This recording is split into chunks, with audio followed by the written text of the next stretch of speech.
There's a person out there you can't stop thinking about. Maybe it's an ex you know was wrong for you.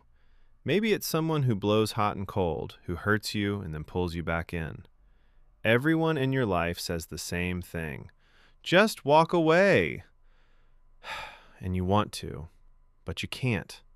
The pull is almost physical, like an addiction you can't explain. Here's the truth that will change how you see it. It probably isn't love keeping you there. It's a specific psychological trap with a name, the trauma bond. And once you understand the machinery behind it, its grip on you starts to loosen. Let's be clear about what this is because the name gets thrown around loosely. A trauma bond is a powerful emotional attachment that forms not despite mistreatment, but because of it, specifically because of a repeating cycle of pain followed by relief. It can happen in romantic relationships, friendships, families, even between hostages and their captors. And the person caught in it usually has no idea it's happening. They just feel an overwhelming, confusing loyalty to someone who keeps hurting them. So how does something so painful create such a strong bond? The answer lies in a cycle, and it runs in 3 stages. Stage 1 is idealization. In the beginning, it's wonderful, often overwhelmingly so. Intense affection, attention, the feeling that you found something rare. This sets the hook. It shows you a heaven, and it teaches your brain that this person is the source of extraordinary highs. Stage 2 is devaluation. Then the pain begins.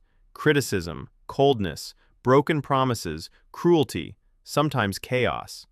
The heaven you were shown is snatched away, and you're left confused, hurt, and desperate to get back to how things were at the start. Stage 3 is the reconciliation, sometimes called the reward. Just when you're about to break away, they pull you back. An apology, a moment of tenderness, a glimpse of that original heaven. And the relief you feel is enormous. The sweetest relief there is, the relief of pain suddenly stopping. Then the cycle repeats. Idealize, devalue, reconcile, over and over. And each loop tightens the bond instead of loosening it.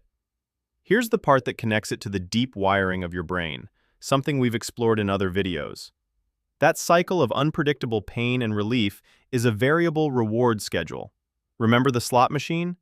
Rewards that come unpredictably create a far stronger, more compulsive attachment than rewards that come every time. When someone is consistently kind, your brain relaxes. But when kindness comes randomly, in between the pain, your brain becomes obsessed with chasing the next hit of it. You're not addicted to the person. You're addicted to the relief, to that moment when the pain finally stops and the warmth returns. And there's a chemical layer too. During the good moments, your brain floods with dopamine and bonding chemicals, creating powerful highs.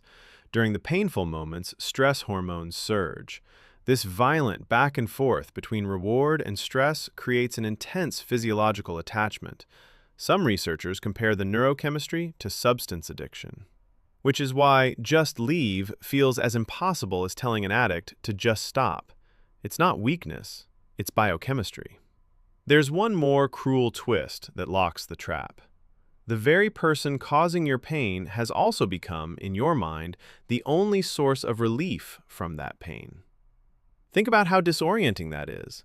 When you're hurt, your instinct is to seek comfort, and the one who hurt you is the one you've been trained to run to for comfort. They're both the wound and the bandage.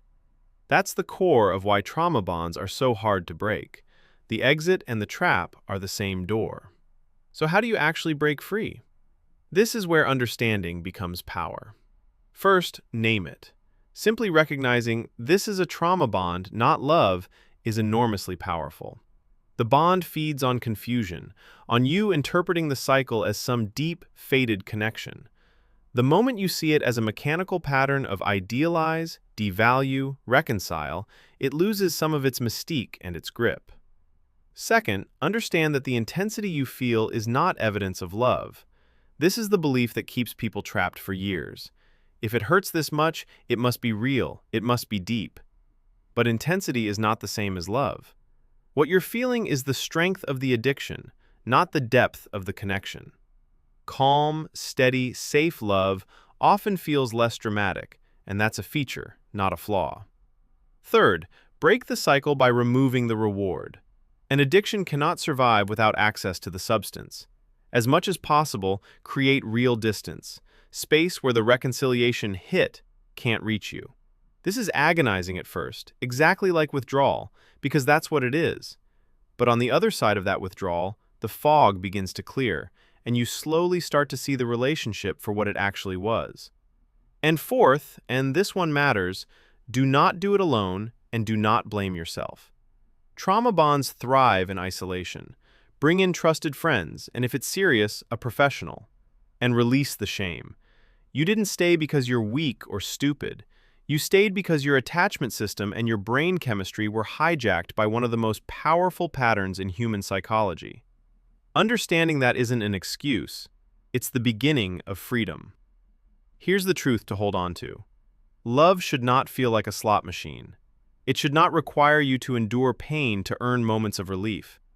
Real love is not a cycle of wounds and bandages from the same hand. It is, more than anything, safe. And you are allowed to want the kind of connection that doesn't have to hurt you to hold you. So this week, if any of this hit close to home, do one small thing. Tell one person you trust the truth about what's been happening. Just saying it out loud, to someone safe, is the first crack of light through the door. If this gave you a new way to understand what you've been feeling, there's a whole playlist of these waiting for you. I'll see you in the next one.